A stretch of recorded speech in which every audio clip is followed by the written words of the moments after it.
Dalam kesunyian, suara-suara kecil bercerita tentang rahasia dunia yang tak terlihat. Selamat datang di Suara Sunyi, tempat di mana setiap bisikan menyimpan kisah. Chapter 9, Pangeran Zhou Agung. Tuan, hati-hati.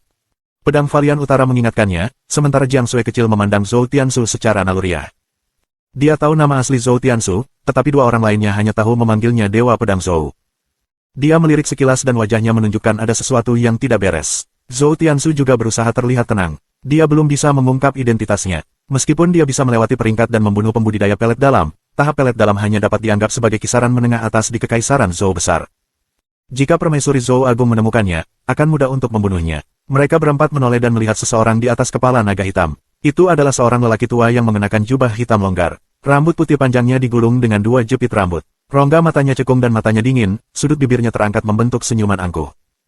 Jiang Sui kecil bertanya dengan lembut, apa yang harus kita lakukan? Jalan memutar. Zhou Tiansu menggelengkan kepalanya. Lawan rupanya mengincarnya, bagaimana mereka bisa mengelilinginya? Pedang Valian Utara tampak muram dan berkata, saya khawatir budidayanya berada di atas tahap pelet dalam. Dengan kata lain, lawannya bisa menjadi seorang kultivator yang kuat di tahap Soul Fountain. Tahap Soul Fountain memungkinkan penggarap untuk hidup hingga berusia 1000 tahun. Masing-masing dari mereka seperti setan. Tidak hanya mereka kuat, tetapi pikiran mereka juga tak tertandingi. Zhou Tiansu bergumam, ayo berpisah. Saya tidak bisa. Jiang Sui kecil menolak dengan tegas. Dia memeluk pinggangnya erat-erat dan berkata, ayo lari bersama atau mati bersama. Dari apa yang dikatakan lelaki tua berbaju hitam itu, targetnya adalah Zhou Tiansu, mereka bisa melarikan diri. Tapi bagaimana dia bisa meninggalkannya sendirian? Zhou Tiansu berbalik, menatap matanya. Dia melihat tekad yang begitu kuat di matanya sehingga dia tidak bisa menolaknya. Lupakan. Huang Lianxin tiba-tiba berkata, orang ini terluka parah. Dengan ini, mata Zhou Tiansu dan yang lainnya berkilau dengan harapan. Pedang Valian Utara sudah mengetahui bahwa dia memiliki penglihatan tembus yang dapat melihat tulang dan tendon orang lain. Pantas saja dia tidak langsung mendatangi kita, katanya. Huang Lianxin menganggukkan kepalanya dan menebak, berkata, dia memanggil Pangeran Tiansu, tetapi tidak ada Pangeran Tiansu di antara kita. Dia mungkin hanya menguji kita. Dia dan Pedang Valian Utara belum pernah mendengar tentang Pangeran Tiansu sama sekali. Jika dia adalah putra Nyonya Zhao Xuan, mereka mungkin pernah mendengar tentang dia. Zhou Tiansu mengerutkan kening dan bergumam pada dirinya sendiri. Lelaki tua berbaju hitam itu tidak mendatangi mereka lama-lama, tapi hanya memperhatikan mereka dari kepala naga hitam, itu sungguh aneh. Dia segera mengambil keputusan, kami akan terbang ke arah lain. Setelah dia berbicara, mereka berempat mengubah arah. Orang tua dan naga hitamnya tidak mengejar mereka tetapi tetap mengawasi mereka dari jauh. Zhou Tiansu menghela nafas lega dan mengutuk dalam hatinya. Brengsek. Jadi itu hanya gertakan. Jika dia bertemu dengan bajingan ini 10 tahun kemudian, dia pasti akan memberinya pelajaran. Setelah mereka berempat pergi, sekelompok petani lewat sekitar setengah jam kemudian. Pangeran Tiansu, sudah 8 tahun sejak terakhir kali kita bertemu. Kamu memang terlihat mengesankan sekarang. Pria tua berjubah hitam itu menangis. Para penggarap gemetar ketakutan karena seruan nyaring, dan mereka hampir jatuh dari artefak ajaib mereka. Ketika mereka melihat kembali ke naga hitam itu, mereka hampir pingsan. Sekelompok orang itu seperti pesta Zhou Tiansu. Mereka awalnya ketakutan dan tidak berani bergerak. Setelah itu, mereka menyadari ada yang tidak beres dan segera lari. Sepanjang waktu, lelaki tua berbaju hitam itu memasang senyum angkuh di wajahnya, seolah dia pasti akan menjatuhkan lawannya. Saat senja akan segera tiba, mereka berempat kembali ke lembah. Namun, Pedang Valian Utara tetap berada di luar. Sudah ada 6 bangunan di depan pintu masuk lembah. Selain 2 di antaranya untuk tempat tinggal, sisanya digunakan untuk menyimpan segala macam bahan dan makanan. A besar dan kecil R juga tinggal di luar lembah karena lembah itu terlalu kecil untuk mereka. Huang Lianxin pindah setengah tahun yang lalu. Zhou Tiansu tidak menyukai wanita yang mengikutinya kemana-mana karena itu membuatnya sangat tidak nyaman. Dia selalu khawatir kalau dia akan memuncak padanya ketika dia mandi. Kalian berdua hati-hati jika ada bahaya, bersiul panjang. Zhou Tiansu menginstruksikan. Pedang Valian Utara dan Huang Lianxin mengangguk. Saat mereka menyaksikan dia dan Jiang Sui kecil memasuki lembah, dia berjalan ke ruang terbuka untuk melatih pedangnya. Pedang Valian Utara kembali ke kamarnya sendiri dan mulai menginternalisasi ki. Hutannya tidak terlalu lebat tapi cukup menutupi langit. Itu dianggap tersembunyi dengan baik. Malam itu, Zhou Tiansu dan Little Jiang Sui sangat cemas dan mereka tidak bisa tidur. Setelah melihat lelaki tua berbaju hitam itu tidak mengikuti mereka setelah malam berlalu, mereka akhirnya merasa lega. Saat fajar, pada hari kedua, Zhou Tiansu dan Little Jiang Sui berbaring di bangku panjang ayunan. Dia bertekad untuk melingkarkan lengannya di lehernya, yang membuat seluruh tubuhnya sakit. Dia membuka matanya yang dilingkari gelap dan bertanya dengan lembut, Tiansu, apakah kamu seorang pangeran? Dia tidak pernah bertanya tentang latar belakangnya karena dia takut dia akan merasa sedih. Namun setelah kejadian kemarin, dia merasa sedikit sedih. Jika dia benar-benar seorang pangeran, bagaimana dia bisa cocok menikah dengannya? Zhou Tiansu menghela nafas dan berkata, "Ya, ibuku meninggal karena rencana permaisuri. Jika saya mengungkap identitas saya, permaisuri pasti akan membunuh saya. Jangan biarkan siapapun tahu tentang ini." Identitas terkutuk sebagai seorang pangeran membuatnya bersembunyi selama 8 tahun. 8 tahun. 8 tahun penuh. Debaran jantung yang dialaminya saat menghadapi lelaki tua berbaju hitam itu membuatnya geram. Tunggu 1 tahun lagi, sampai dia menerobos ke tahap pencerahan, dia akan pindah ke Kekaisaran Zhou besar. Kamu adalah pangeran di kerajaan mana? Jiang Sui kecil bertanya dengan rasa ingin tahu. Ada banyak kerajaan di bawah Kekaisaran Zhou besar. Terlepas dari kerajaan mana dia berasal, statusnya jauh di atas miliknya. Zhou Tiansu berguling, mengubah posisi nyaman menghadap punggungnya dan berkata, "Zhou Agung. Zhou hebat, apakah ada kerajaan Zhou besar? Hanya ada Kekaisaran Zhou besar." Jiang Sui kecil tercengang. Detik berikutnya, matanya terbuka lebar. Kekaisaran Zhou Agung. Zhou Tiansu adalah pangeran Kekaisaran Zhou Agung. Tunggu. Mungkinkah dia?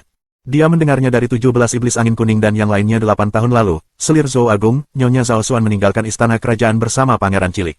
Selir dan putranya meninggal. Mungkinkah dia pangeran kecil itu? Dia segera membalikkan tubuhnya dan memegangi wajahnya dengan tangannya. Jadi, kamu adalah pangeran dari Zhou Agung. Pantas saja kamu begitu jahat, membunuh seseorang pada usia 2 tahun, seseorang yang merupakan seorang kultivator jahat di tahap pelet dalam.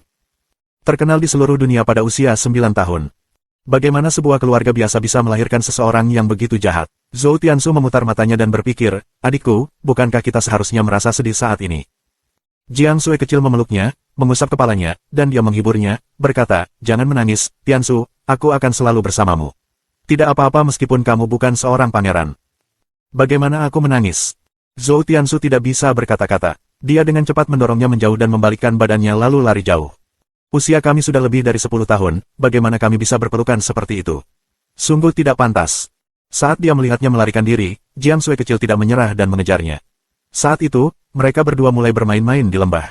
Di luar lembah, pedang Valian Utara sedang berkultivasi di kamarnya, sementara Huang Lianxin bangun pagi-pagi sekali dan melatih pedangnya di depan besar dan kecil. Adalah baik untuk memulai hari lebih awal. Ki spiritual adalah yang terkaya dan terbersih di pagi hari. Gedebuk. Pada saat itu, Huang Lianxin mendengar sesuatu jatuh dari atas hutan, mendarat di belakangnya. Dia berbalik dan langsung merasa ngeri. Itu adalah kepala. Itu adalah kepala lelaki tua berbaju hitam yang mereka temui kemarin. Kepalanya penuh darah dan masih tersenyum angkuh.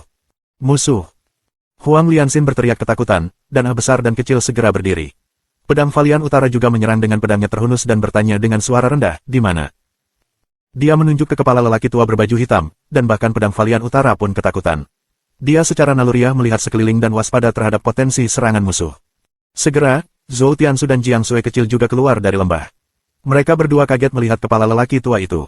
Terutama Zhou Tiansu, dialah yang paling cemas di antara mereka. Sebelumnya, lelaki tua berbaju hitam mencarinya, dan sekarang dia terbunuh, dan kepalanya dilempar ke arah mereka. Ini membuat tulang punggungnya merinding. Seberapa kuatkah orang yang membunuh seorang penggarap Soul Fountain? Kelompok itu tetap waspada dan bersiap untuk berperang. Pangeran Tiansu, sudah 8 tahun sejak terakhir kali kita bertemu. Kamu memang terlihat mengesankan sekarang. Pada saat itu, suara kultivator tua itu kembali terdengar. Mereka segera berbalik ketakutan. Kepala lelaki tua itu masih di atas rumput, tetapi matanya terbuka lebar dan menatapnya. Sungguh sangat mengerikan. Jiang Sui kecil bertanya dengan ketakutan, apakah dia belum mati? Zhou Tiansu melambaikan tangan kanannya dan menusuk kepala di antara alisnya dengan pedang pemotong angin. Darah tumpah di lantai rumput. Pedang Valian Utara bahkan lebih kejam. Dia langsung meledakkan kepalanya dengan pedang ki. Benda merah dan putih keluar dari kepala, yang sangat menjijikkan. "Tuan, haruskah kita meninggalkan tempat ini?" Huang Lianxin berkata dengan lembut kepada Zhou Tiansu. Kepala lelaki tua itu sungguh seram dan membuat sekujur tubuhnya merinding. Zhou Tiansu menarik napas dalam-dalam dan berkata, "Ayo cepat kemasi barang-barang kita dan bersiap untuk pergi." Dia segera kembali ke lembah dan membawa serta hewan pengerat kekeringan bermata 3. Harta lainnya ada di penyimpanan tertinggi miliknya, jadi dia segera menyelesaikan pengepakannya. Jiang Sui kecil, sebaliknya, mengemas pakaian di rak pengering. Setelah beberapa saat, mereka semua siap berangkat. Jiang Sui kecil melihat kembali ke pintu masuk lembah dan berkata, "Sampai jumpa, rumah kami." Zhou Tiansu menariknya dengan ringan dan berkata, "Jangan terlalu banyak berpikir. Ayo pergi." Jiang Sui kecil mengangguk. Rumah adalah tempat Zhou Tiansu berada. Jadi, dia tidak terlalu sedih. Kelompok itu segera pergi, namun mereka tidak terbang keluar dari hutan melainkan bergerak diam-diam di sepanjang hutan. A besar dan kecil tubuh R terlalu besar, jadi mereka harus sangat berhati-hati dalam setiap langkah yang diambil. Pedang Valian Utara berjalan di depan, sementara Zhou Tiansu, Jiang Sui kecil, dan Huang Lianxin berada di tengah. Hewan pengerat kekeringan bermata tiga tampak ketakutan, ia menggigil di pelukan Zhou Tiansu. Merasakan kegelisahannya, Zhou Tiansu menjadi semakin gugup. Hewan pengerat kekeringan bermata tiga pasti merasakan bahaya, itulah sebabnya ia berperilaku seperti itu. Setelah mereka meninggalkan hutan, mereka tidak mendapat serangan apapun. Zhou Tiansu dan Little Jiang Sui mengendarai A besar, Huang Lianxin mengendarai R kecil, pedang Valian Utara terbang dengan pedangnya sendiri. Mereka berempat terbang secepat mungkin menuju Cakrawala.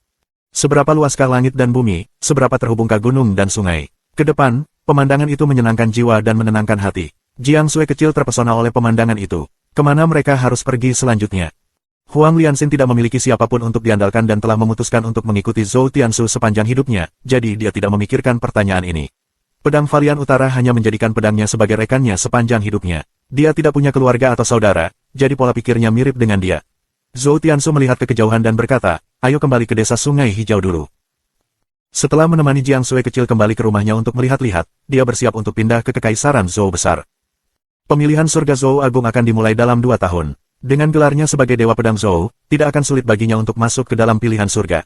Jika ada kesulitan, maka dia akan melakukan lebih banyak hal yang akan mengejutkan dunia. Kekaisaran Zhou Agung hanya akan menyambut mereka yang sangat populer dan berkuasa. Mereka tidak keberatan dan segera terbang menuju perbatasan Kerajaan Salju Selatan. Sepanjang jalan, Zhou Tiansu memikirkan lelaki tua berbaju hitam itu. Dari mana asal orang ini? Siapa yang membunuhnya? Di mana naga hitam itu? Zhou Tiansu benar-benar bingung dan selalu merasa sedang ditipu oleh seseorang. Setelah mereka terbang selama 3 hari 3 malam terus-menerus, A besar dan R kecil benar-benar kelelahan. Pedang Valian Utara juga tidak berfungsi dengan baik, jadi mereka berhenti di tepi sungai. Medan di sekitar mereka merupakan tanah pegunungan yang bergelombang, begitu luas sehingga orang tidak dapat melihat ujungnya.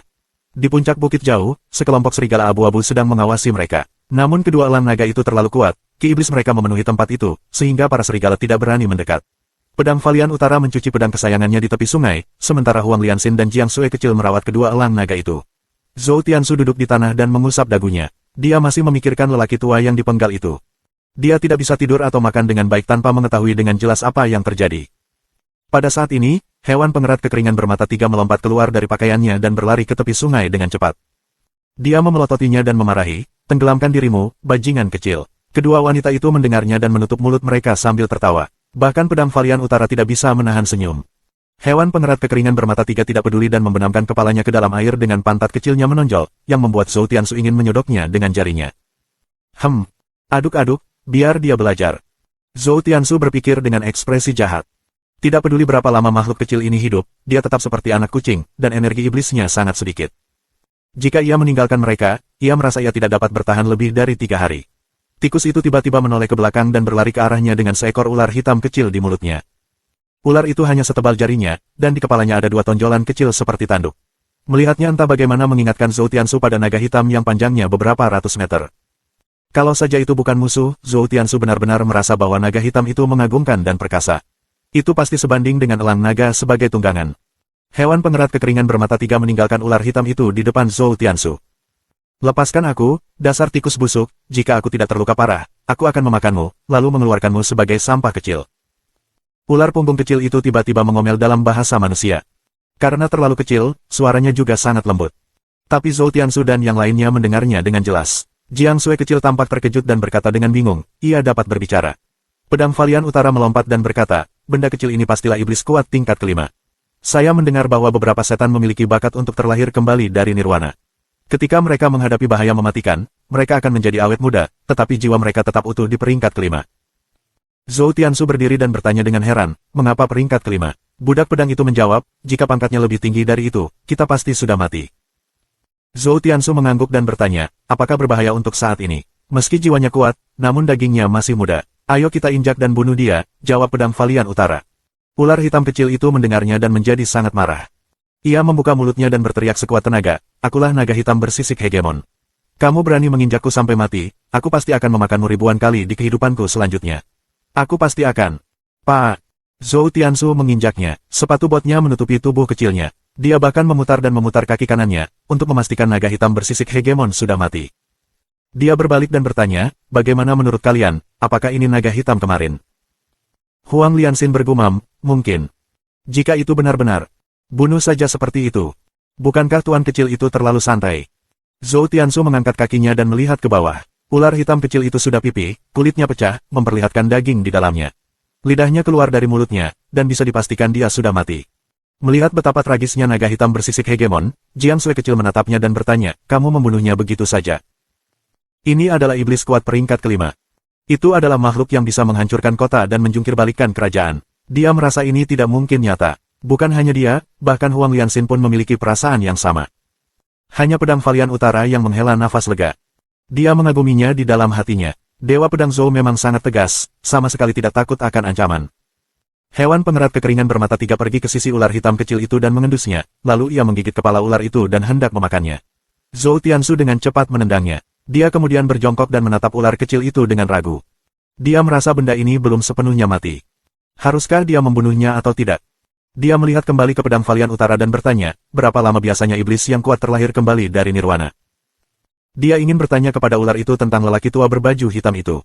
Tanpa mengklarifikasi masalah ini, hatinya benar-benar merasa tercekik. Pedang Valian Utara berkata, setidaknya butuh waktu belasan tahun, karena kultivasi membutuhkan pelatihan. Dia merasa jantungnya berdetak kencang. Tepat ketika dia memuji Dewa Pedang Zhou, Tuan Muda menjadi berbelas kasih terhadap ular itu. Zhou Tiansu segera mengeluarkan tali halus, lalu memanggil hewan pengerat kekeringan bermata tiga dan mengikat ular kecil itu dengan kaki hewan pengerat tersebut. Dia kemudian menggunakan energi rohnya untuk memperpanjang nafas ular itu. Setelah beberapa saat, ular itu membuka matanya secara bertahap. Ia menderita karena seluruh tubuhnya kesakitan. Ia memandang Zhou Tiansu dan berkata, saya. Toi. Zhou Tiansu meludahinya dengan air liur. Untuk ukurannya yang kecil, seolah-olah ada bak air yang dituangkan ke kepalanya. Ular kecil itu sangat marah. Rasa jijik yang tak terlukiskan hampir membuatnya pingsan. Saya. Toi. Kamu, bagaimana kamu bisa mempermalukanku seperti ini, Toi? Ah. Toi. Ular kecil itu tergeletak di genangan air liur dan tidak berani bergerak. Itu benar-benar putus asa. Saat ini, dia lebih baik mati. Jiang Sui kecil berjalan mendekat dan menepuk bahu Zhou Tiansu dan berkata, tidak bisakah kamu begitu menjijikkan? Zhou Tiansu menyeringai dan berkata, jika saya tidak memberinya pelajaran, dia akan benar-benar berpikir bahwa dia adalah Raja Surgawi yang tidak dapat disentuh. Pedang Valian Utara dan Huang Lianxin juga berjalan mendekat. Melihat bagaimana dia mempermalukan ular kecil itu, mereka terdiam. Mengapa kamu memutuskan untuk membiarkannya hidup? Jiang Sui kecil bertanya dengan rasa ingin tahu. Sebelumnya, meskipun Zhou Tiansu kejam dalam menginjaknya, ular tersebut juga sangat beruntung bisa selamat dari injakan tersebut. Zhou Tiansu menjawab, saya ingin menanyakan tentang hari itu. Kamu juga tidak ingin kami diikuti oleh musuh misterius, kan? Ketiganya mengangguk. Mereka memikirkan tentang kepala lelaki tua yang dipenggal itu dan menggigil ketakutan. Setelah itu, Zhou Tiansu melemparkan ular kecil itu ke sungai. Ekornya diikat dengan kaki hewan pengerat itu. Selama hewan pengerat itu tidak dibuang ke sungai, ia tidak akan tenggelam. Setelah beristirahat selama 2 hari, mereka melanjutkan perjalanan. Luka ular kecil itu berangsur pulih. Namun mengenai lelaki tua berbaju hitam, dia menolak berbicara, jadi Zhou Tiansu memutuskan untuk membuatnya kelaparan selama beberapa waktu. Setelah 5 hari, mereka kembali ke desa Sungai Hijau. Itu masih terisolasi dari dunia. Penduduk desa menikmati kehidupan sehari-hari mereka, dan tempat itu damai. Saat Zhou Tiansu dan Little Jiang Sui kembali, penduduk desa sangat ramah. Mereka semua mengingatnya. Tahun setelah Shen Hua meninggal, klan Fang tidak menyelidiki lebih lanjut. Penduduk desa juga tidak menyebarkan berita tentang hal itu. Terlihat jelas betapa tidak berartinya Shen Hua. Jiang Sui kecil merasa sedikit sedih ketika dia mengetahui bahwa setelah dia pergi, neneknya tidak akan kembali sama sekali.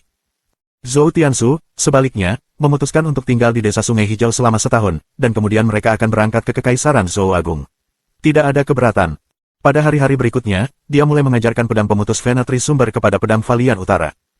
Pedang pemutus Venatri Sumber bukan hanya milik Xiao Jinghong, jadi diperbolehkan untuk mengajarkannya kepada orang lain. Pedang Valian Utara terkejut. Dia tahu betapa kuatnya pedang pemutus Venatri Sumber. Pada hari itu, pedang Valian Utara dan Huang Lianxin membangun 3 gubuk kayu. Mereka masing-masing tinggal di 1 gubuk, sementara Jiang Sui kecil dan Zhou Tiansu berbagi 1 gubuk. Setelah hari ketiga, mereka menetap di Green River Village. Ular kecil itu tidak tahan lagi. Ia tergeletak di tanah dengan kelelahan dan berkata, aku, serahkan, beri aku sesuatu untuk dimakan, dan aku akan memberitahumu tentang Li Chimei. Zhou Tiansu tersenyum. Dia mengeluarkan sepotong kecil dendeng dan meninggalkannya di mulutnya dengan segelas air. Ular kecil itu mulai makan dengan susah payah. Ia baru menyelesaikan dendengnya setelah setengah jam, dan selama itu hewan pengerat bermata tiga terus mengganggunya. Jika bukan karena ketidakberdayaannya, ia akan mengutuk dan bersumpah melawan tikus bau itu. Katakan sejujurnya, termasuk latar belakangmu. Zhou Tiansu berbaring di paha Little Jiang Sui dan berkata dengan lesu, menikmati pijatan bahu. Ular kecil itu mengangkat kepalanya, namaku naga punggung sisik hegemon. Kami berteman hidup dan mati dengan Li Chimei. Kami biasa berkeliaran di seluruh dunia, dan ke setiap sudut Zhou Agung. Kami telah ke Great Sang, ke 7 gunung. Betapa riang dan bahagianya kami, kenangnya. Ceritakan padaku hal-hal penting, Zhou Tiansu berkata dengan tidak sabar. Ular kecil itu dengan cepat melanjutkan, pada usia 8 tahun, Nyonya Zhao Xuan melarikan diri dari Zhou Agung dan Li Chimei menerima hadiah dari permaisuri Zhou Agung, untuk menangkap putra Nyonya Zhao Xuan hidup-hidup. Dia mencari selama 8 tahun. Namun, dia masih tidak dapat menemukan Nona Zhao Xuan. Kami menemui kutukan ketika kami berada jauh di dalam hutan bulan. Li Chimei kehilangan akal sehatnya dan menjadi gila. Belum lama ini, Li Chimei memperhatikanmu dan mengikutimu sepanjang jalan. Tapi kami bertemu Xiao Jinghong. Jika dia tidak gila, bagaimana mungkin Xiao Jinghong bisa membunuhnya? Saat dia membicarakan hal itu, kemarahan ular itu semakin besar. Zhou Tiansu tercengang, begitu pula Jiang Sui kecil. Xiao Jinghong. Mungkinkah pedang mulia diam-diam melindungi mereka? Murid yang baik sekali, Zhou Tiansu menghela nafas dengan takjub. Dunia alternatif memang bagus, tidak seperti di bumi di mana hubungan guru-murid hanya sekedar sandiwara. Di sini, menjadi guru sehari berarti menjadi ayah seumur hidup. Meskipun Xiao Jinghong belajar teknik pedang dari banyak orang, dia hanya menjalani ritual sebenarnya untuk menjadikan seseorang sebagai gurunya satu kali, dan orang itu adalah Zhou Tiansu. Murid. Ular kecil itu hilang, ia tidak mengerti. Jadi, kematian Li Chimei dan luka parahmu, semuanya disebabkan oleh Xiao Jinghong. Zhou Tiansu bertanya, saat dia berbicara, dia menunjuk ke pinggangnya, memberi isyarat kepada Jiang Sui kecil untuk memijat di sana. Itu benar. Ular kecil itu berkata dengan marah, seolah ingin melawan Xiao Jinghong dengan nyawanya. Oke, seharusnya begitu. Mulai hari ini dan seterusnya, kamu adalah peliharaanku. Apa kamu baik-baik saja dengan itu? Zhou Tiansu bertanya dengan lesu. Iblis kuat tingkat kelima, bagaimana dia bisa melepaskannya semudah itu? Setelah ular kecil itu pulih ke puncaknya, Zhou Tiansu akan memiliki kekuatan untuk menghadapinya dalam pertempuran. Ular kecil itu menjulurkan lidahnya yang bercabang dan bertanya, bagaimana jika saya tidak bersedia? Dendeng ular goreng, pernahkah kamu mencobanya? Tubuh ular kecil itu menggigil. Ia mengutuk dalam hatinya, betapa kejamnya anak ini, dia pasti dirasuki setan. Demi kelangsungan hidup, ular kecil itu hanya bisa tunduk padanya. Sekarang, iblis tingkat kelima telah ditambahkan ke kelompok Zhou Tiansu. Ia masih mengikat ular kecil itu dengan hewan pengerat bermata 3, untuk berjaga-jaga jika ular itu melarikan diri. Hari-hari berikutnya agak damai. 3 bulan kemudian, Zhou Tiansu berhasil menembus gedung yayasan tingkat 10. Setelah mencapai usia 10 tahun, tulangnya menjadi semakin matang, dan kemajuannya jauh lebih cepat dalam budidayanya. Jiang Sui kecil juga demikian. Usia 10 hingga 20 tahun adalah masa emas untuk berkultivasi. Itu adalah tahap penting untuk membangun fondasi seseorang. 4 bulan berlalu. Zhou Tiansu menerobos ke tahap pencerahan. Menganalisis bahwa pemilik pedang telah mencapai tahap pencerahan. Gacha dimulai. Ding, selamat, pemilik pedang memperoleh emas. Ding, selamat, pemilik pedang memperoleh pedang petir emas mantra 10.000 pedang, 3.000 batu roh tingkat 3. Di pagi hari, Zhou Tiansu, yang sedang berlatih di tepi sungai, membuka matanya. Energi rohnya belum sepenuhnya stabil setelah terobosan, tetapi ketika dia mendengar bahwa dia mendapatkan pedang legendaris tingkat emas lainnya, dia bahkan lebih senang. Informasi tentang pedang petir muncul di depan matanya. Nama pedang, pedang petir. Kelas, emas. Deskripsi, pedang legendaris yang lahir di tengah guntur dan kilat yang kuat dan dahsyat, mengandung kekuatan guntur surgawi. Kekuatan destruktifnya dianggap tingkat atas di antara pedang legendaris kelas emas. Kekuatan guntur surgawi. Kedengarannya perkasa dan mengesankan. Zhou Tiansu mengedipkan matanya. Dia mendengar bahwa ketika menerobos tahap pelet dalam, seseorang akan menghadapi bencana guntur. Menaikkan tahap budidaya, seseorang akan menghadapi bencana guntur yang lebih kuat. Dengan pedang petir, bisakah dia menghindari bencana guntur? Pedang petir akan menjadi semakin kuat setelah menyerap kekuatan guntur surgawi. Bahkan bisa naik level. Roh pedang menjawab, dan mata Zhou Tiansu berbinar. Itu bisa naik level. Ini adalah pengaturan yang mengesankan. Dia dengan cepat mengeluarkan pedang petir. Pedang itu sebesar, atau bahkan lebih luas, seperti pedang Raja Neraka. Tubuhnya berwarna perak gelap, dengan ukiran petir di bilahnya. Gagangnya sangat indah dan ujungnya tampak seperti bulan sabit. Kuat. Mendominasi. Zhou Tiansu yakin akan kekuatannya saat pertama kali melihatnya. Dari penampilan luarnya, pedang petir terlihat tampan. Itu benar-benar setara dengan pedang Raja Neraka. Pedang legendaris kelas emas memang. Zhou Tiansu tertawa seperti bunga krisan yang sedang mekar, atau itu bisa jadi merupakan efek psikologis. Dia berlatih 1 putaran teknik pedang bangau putih, dan dia benar-benar nyaman menggunakan pedang. Setelah itu, dia berlatih teknik pedang api, tapi bukan api yang keluar dari tebasannya, melainkan kilat. Ini merupakan kejutan yang menyenangkan baginya. Tak lama setelah itu, dia mulai menerima mantra 10.000 pedang naga. Sejumlah besar ingatan, yang lebih banyak dari apa yang dia terima dari energi dan teknik pedang sebelumnya, memasuki pikirannya. Setelah beberapa lama, dia perlahan membuka matanya dan berseru dengan takjub, mantra 10.000 pedang naga. Bagus.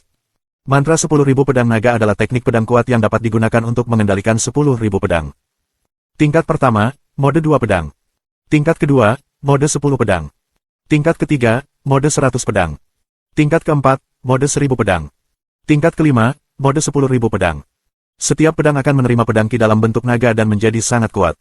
Teknik pedang ini bisa digunakan bersamaan dengan teknik pedang lainnya. Zhou Tiansu memiliki total 11 pedang. Itu adalah pedang naga merah, pedang gelombang embun beku, pedang pertumpahan darah, pedang raungan harimau, pedang pemotong angin, pedang pemusnahan babi, pedang batu emas, pedang suara surga, pedang raja neraka, pedang gambar residu, pedang petir. Dia mengeluarkan pedang naga merah dan pedang petir untuk menjalankan mode 2 pedang. Gerakan dasar pedang dari mode 2 pedang semuanya sangat rumit. Ada persyaratan ketat pada kelenturan tubuh. Orang biasa tidak bisa melakukan gerakan pedang seperti itu. Setelah berlatih 50 kali, 2 jam telah berlalu. Setelah 50 kali, dia mencapai pencapaian kecil, dan kecepatan eksekusinya meningkat pesat. Setelah 1 jam berikutnya, dia menyelesaikan ronde ke-100 dan mencapai pencapaian besar untuk mode 2 pedang. Dia telah menguasainya sepenuhnya. Kedua pedang itu menebas ke arah permukaan sungai, kedua aliran pedang ki berubah menjadi bentuk naga, menyerbu ke depan. Raungan naga yang samar terdengar dari pedang ki, yang menyapu gelombang besar di permukaan sungai. Luar biasa. Dia melanjutkan momentumnya dan mulai berlatih mode 10 pedang. Kecuali pedang pemusnahan babi, dia mengeluarkan semua pedang legendaris bersamanya dan mengangkatnya ke sekelilingnya dengan kekuatan mentalnya. Mantra 10.000 pedang naga membutuhkan kekuatan sihir untuk mempertahankan kendali atas pedang legendaris. Jika dia mengganti kekuatan sihirnya, 10 pedang legendaris itu akan segera jatuh ke tanah. Sebelum dia bisa memulai gerakan pedang, dia harus mengatasi tantangan ini terlebih dahulu. Dia terus mengerjakannya, tanpa sepatah kata pun. Pedang Valian Utara ingin bertanya kepadanya tentang teknik pedang penggunaan ganda, tetapi dia berhenti ketika dia melihat latihan Zhou Tiansu. Dia jarang mendapat kesempatan untuk menyaksikan pelatihan Zhou Tiansu. Biasanya, dia hanya bisa melihat Zhou Tiansu menginternalisasi ki. Dia terkadang bergumam pada dirinya sendiri dengan pelan.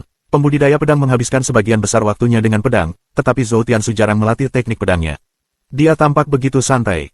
Baru setelah menyaksikan pelatihan Zhou Tiansu hari ini, dia menyadarinya. Majikannya diam-diam melatih teknik pedang.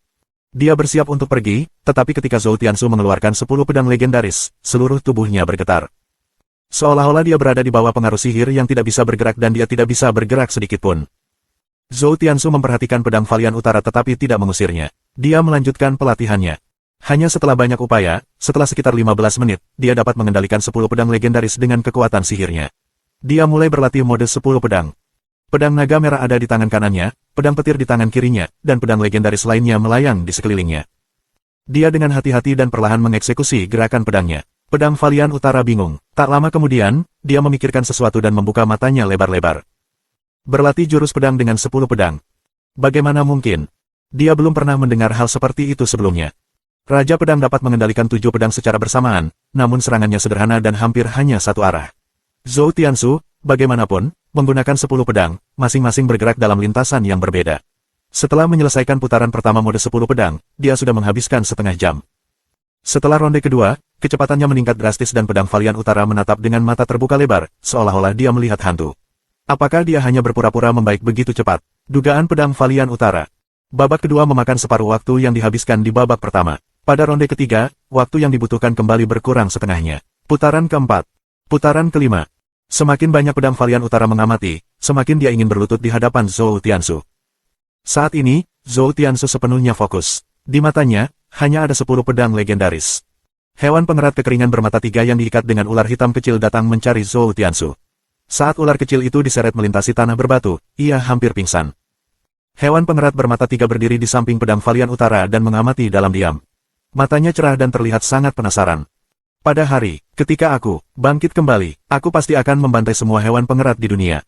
Ular kecil itu mengumpat tanpa daya. Ia hampir pingsan. Setelah sadar, ia menyadari ada sesuatu yang tidak beres. Mengapa hewan pengerat ini berhenti bergerak? Dia berbalik dan melihat Zhou Tiansu sedang melatih teknik pedangnya di tepi sungai. 10 pedang, dia ingin mati. Dia berkata dengan nada meremehkan. Apakah anak ini ingin kehilangan akal sehatnya saat berlatih? Ya. Lebih baik begitu. Semakin dia memikirkannya, semakin dia bersemangat. Jadi, dia juga terus mengamati Zhou Tiansu. Waktu berlalu dengan cepat. Siang hari telah usai. Senja tiba. Jiang Sui kecil dan Huang Lianxin datang menemui Zhou Tiansu untuk memberitahu dia bahwa sudah waktunya makan malam. Tapi ketika mereka melihat dia sedang melatih teknik pedang yang aneh, mereka juga mengamati latihannya karena penasaran. Hingga saat ini, Zhou Tiansu telah menyelesaikannya 98 kali. Aduh. 10 pedang legendaris menunjukkan kekuatannya yang menakutkan. Kedua pedang Zhou Tiansu secepat angin, 8 pedang legendaris bergerak seolah-olah mereka sadar. Mereka menebas, mengikuti gerakan Zhou Tiansu dan menyapu hembusan angin yang begitu kuat hingga menimbulkan gelombang di permukaan sungai. Pedang Valian Utara dipenuhi keringat dingin saat dia melihatnya. Dia mencoba membayangkan dirinya menghadapi mode 10 pedang Zhou Tiansu. Dia hampir tidak bisa memenangkannya tanpa menggunakan kemauan pedangnya. Dan harus diakui bahwa Zhou Tiansu juga tidak menggunakan kekuatan penuhnya. Atau yang lain, dia mungkin menarik perhatian seluruh desa karena suaranya yang keras. Setelah Zhou Tiansu menyelesaikan ronde ke-100, dia mencapai pencapaian luar biasa untuk mode 10 pedang. Setelah dia mencapai pencapaian besar, dia fokus dan memaksakan pedangnya Qi. 10 pedang legendaris bergetar dan menembakkan 10 aliran pedang Qi dalam bentuk naga ke segala arah. Ruar! Suara auman naga menyatu seperti ledakan guntur. Pantulan pedang terpancar dari kedua sisi sungai. Rahang pedang Valian Utara, Jiang Sui kecil, dan Huang Lianxin terjatuh. Ular kecil itu juga membuka mata kecilnya lebar-lebar dan bergumam, "Aku kehilangan akal. Kehilangan akal." Pedang Qi menghilang, Zhou Tiansu mencabut pedangnya, dan 8 pedang itu menghilang ke udara. Dia membalikkan kedua tangannya dan memegang kedua pedang legendaris itu dengan genggaman terbalik, lalu dia berjalan menuju Little Jiang Sui. Jiang Sui kecil berlari ke arahnya dengan penuh semangat dan bertanya, "Teknik pedang apa itu? Sangat kuat, apakah Anda bisa mengajari saya?" Zhou Tiansu tersenyum dan berkata dengan anggun, "Tentu saja, pedangku adalah pedangmu. Pedangku adalah pedangmu." Hati kecil Jiang Sui bersemi dengan kebahagiaan dan senyum di wajahnya tidak bisa lagi ditahan. Dia sangat menyukai sikap Zhou Tiansu yang tidak membedakan antara miliknya dan miliknya.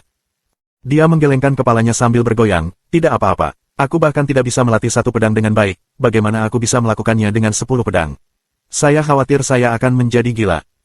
Pada saat ini, pedang Valian Utara tiba-tiba mendekat. Gedebuk. Dia langsung berlutut, lututnya menghancurkan 3 kerikil menjadi potongan-potongan yang berterbangan. Dia mencoba menahan kegembiraannya dan berkata, "Guru, bisakah Anda mengajari saya teknik pedang yang sangat kuat ini?" Sebelumnya, ketika dia mendengar bahwa Xiao Jinghong adalah murid Zhou Tiansu, dia masih ragu dan mengira tuan muda itu hanya menggertak. Sekarang, dia yakin sepenuhnya. Dibandingkan dengan gurunya, Dewa Pedang Zhou, Xiao Jinghong bahkan tidak dianggap sebagai adik kecil. Ini adalah Grandmaster sejati dalam jalan pedang. Dia bisa mewujudkan teknik pedang yang sangat kuat dengan berlatih secara membabi buta. Ya, pedang Valian Utara mengira bahwa mantra 10.000 pedang naga adalah teknik pedang ciptaan Zhou Tiansu sendiri. Ini karena dia belum pernah melihatnya sebelumnya, dia juga tidak melihat tuan mudanya melakukan kontak dengan orang lain. Zhou Tiansu menatapnya, berkata, "Ada ribuan teknik pedang di dunia ini, yang terbaik adalah milik Anda. Anda mengambil jalur pedang yang mendominasi, dengan ceroboh menyerang ke depan. 2 atau 3 pedang mungkin tidak lebih baik dari 1 pedang. Tentu saja, 10 pedangku pasti lebih baik dari 1 pedang." Pedang Valian Utara mendengarnya, dan tubuhnya gemetar saat kesadarannya muncul. Dia selalu mengejar keinginan pedang ganda Zhou Tiansu, tetapi dia mengalami kesulitan dalam mengeksekusi 2 teknik pedang secara bersamaan. Dia baru sadar hari ini setelah dia mendengar kabar dari tuannya. Penggunaan tunggal adalah jalannya. Zhou Tiansu tiba-tiba mengeluarkan pedang pemusnahan babi dan berkata, "Buka matamu dan lihat." Dia melemparkan dengan tangan kanannya, mengeksekusi Ranget Sword Propelling. Pedang pemusnahan babi terbang menuju hutan di depan, menebang pohon yang tak terhitung jumlahnya sepanjang ratusan meter sebelum menembus bukit kecil. Bahkan saat senja, rombongan orang bisa melihat bukit kecil itu terbelah menjadi 2. Pedang pemusnahan babi terus terbang menuju langit. Sangat cepat. Detak jantung pedang Valian Utara semakin cepat. Ini bukan pertama kalinya dia melihat Ranget Sword Propelling. Sebelumnya, dia mengira itu adalah kekuatan luar biasa Zhou Tiansu, tetapi melihatnya sekarang dari jarak dekat, dia menyadari bahwa itu adalah teknik pedang. Zhou Tiansu mengangkat tangan kanannya, dan pedang pemusnahan babi kembali padanya. Dia berkata, "Penggerak pedang jarak jauh. Di Grid Accomplishment, Anda dapat membunuh musuh dalam jarak 100 yard dalam sekejap." Pedang Valian Utara tampak iri, "Tuan, bisakah saya belajar?" Dia bertanya, pedang Valian Utara cukup kuat. Jika Zhou Tiansu terus mengikatnya, dia harus memberikan sejumlah insentif. Zhou Tiansu telah memikirkannya dan memutuskan bahwa penggerak pedang jarak jauh adalah yang terbaik untuknya. Tidak ada masa depan baginya untuk mempelajari kehendak pedang ganda. Dengan bakat seperti itu, dia hampir tidak bisa melawan kehendak surga. Zhou Tiansu berkata, "Ya, Anda setia kepada saya. Anda telah melakukan dengan baik semua tugas yang saya berikan. Karena kamu tidak bisa menguasai pedang ganda, maka kuasai penggerak pedang jarak jauh. Saya memiliki banyak teknik pedang, mungkin ada teknik yang lebih cocok untuk Anda di masa depan. Teruslah bekerja keras." Pedang Valian Utara mendengar dan berlutut di hadapannya dengan penuh semangat. Huang Lianxin juga menatapnya dengan penuh harap. Dia mengangkat kepalanya dan berkata, sebagai budak pedangku, kamu pasti akan menjadi orang kedua setelah aku. Yang kedua setelah dia. Dia akan menjadi yang terkuat. Darah budak pedang dan pelayan wanita itu mendidih karena gairah. Mereka melihat Zhou Tiansu menguasai mode 10 pedang dan sangat yakin dengan apa yang dia katakan. Oke, waktunya makan malam. Zhou Tiansu berkata sambil melambaikan tangannya, dia kemudian memimpin kelompok itu kembali ke desa. Ular kecil itu masih terguncang ketika hewan pengerat kekeringan bermata tiga mulai bergerak dan menyeretnya dengan terburu-buru, hampir membunuhnya. Malam itu, penduduk desa mengira ada bahaya di dekatnya, karena suara keras yang ditimbulkan oleh pedang pemusnahan babi saat menghancurkan sebuah bukit. Jadi, mereka pergi untuk menyelidiki, tetapi tidak menemukan apapun. Zhou Tiansu masih menunggu. Dia ingin pindah ke Kekaisaran Zhou besar setelah dia mencapai usia 11 tahun. Tetapi untuk berpartisipasi dalam pemilihan surga Zhou Agung, dia perlu melakukan hal lain yang akan mengguncang dunia. Selama setengah tahun ini, dia tidak berbuat banyak, sehingga ketenarannya menurun. Organisasi yang kuat hanya akan mengikatnya jika dia cukup terkenal, baru kemudian mereka akan merekomendasikan dia ke seleksi surga Agung Zhou. Dia memanggil budak pedangnya dan pelayannya untuk menanyakan hal ini kepada mereka. Sesuatu yang besar yang dapat meningkatkan popularitas. Huang Lianxin tenggelam dalam perenungan mendalam. Pedang Valian Utara berkata, saya tahu tentang satu hal, yang terletak di kota perbatasan di dalam Kekaisaran Zhou besar. Murid utama Raja Pedang Zhou Agung, Xie Wuyu, mengadakan konferensi pedang. Setiap 5 tahun sekali, pemenangnya akan menuju perpustakaan pedang untuk kunjungan 3 hari. Pada saat yang sama, pemenang akan memiliki kesempatan untuk menjadi murid Raja Pedang. Perpustakaan pedang berisi indeks pedang yang tak terhitung jumlahnya, teknik pedang. Itu adalah tempat perlindungan jalan pedang di Zhou Agung. Hanya murid Raja Pedang Zhou Agung yang memiliki kesempatan untuk memasuki perpustakaan. Raja Pedang sangat dihormati di Zhou Agung. Meskipun dia tidak memiliki kantor, dia berada di bawah komando Kekaisaran Zhou besar. Dia adalah hegemon dunia budidaya di Kekaisaran Zhou besar, dan dia dapat melindungi Kekaisaran dari bahaya apapun, tetapi dia didukung secara finansial oleh Kekaisaran Zhou besar. Karena itu, keduanya saling membutuhkan. Zhou Tiansu bertanya, kapan konferensi pedang dimulai? Berapa lama waktu yang dibutuhkan untuk pergi ke sana? Setengah tahun kemudian, dibutuhkan 4 bulan untuk melakukan perjalanan dari sini, jawab pedang Valian Utara. Zhou Tiansu berkata, kalau begitu, kami akan pindah dalam sebulan. Pedang Valian Utara tidak keberatan. Dia juga sangat tertarik dengan konferensi pedang dan berpartisipasi di dalamnya. Namun sayang sekali dia tidak tampil sebagai pemenang. Zhou Tiansu kembali ke gubuk dan memberitahu Jiang Sui kecil tentang hal itu. Jika kamu masih ingin menunggu nenekmu, Ting Dewalah di sini. A besar dan kecil R akan tetap di belakang juga untuk melindungimu. Dia mencari pendapatnya karena dia tidak selalu bisa memaksanya untuk bersamanya. Gadis itu hampir berusia 15 tahun. 1 tahun kemudian, dia akan menikah dengan seseorang, menurut adat istiadat. Jiang Sui kecil mendengarnya dan menutup telinganya, tentu saja aku akan mengikutimu. Saya tidak berpikir nenek saya akan kembali. Tanpa aku, siapa yang akan menjagamu? Dia mendengus. Hati Zhou Tiansu terasa hangat, tetapi dia berpura-pura kesakitan dan berkata, lepaskan tanganmu, telingaku sakit. Tidak, kamu masih berani mengatakan hal seperti itu di masa depan. Tidak, aku tidak berani melakukannya lagi. Jangan pernah berpikir untuk mencampakkanku. Oke, kalau begitu mari kita sepakat, jangan pernah meninggalkan satu sama lain. Zhou Tiansu mengambil kesempatan ini untuk melangkah lebih jauh.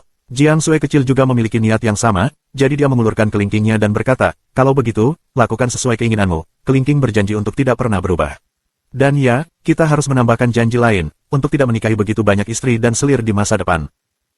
Dengan adanya Huang Lianxin sekarang, dia bisa menanyakan banyak pertanyaan. Jiang Sui kecil bukan lagi gadis naif seperti dulu.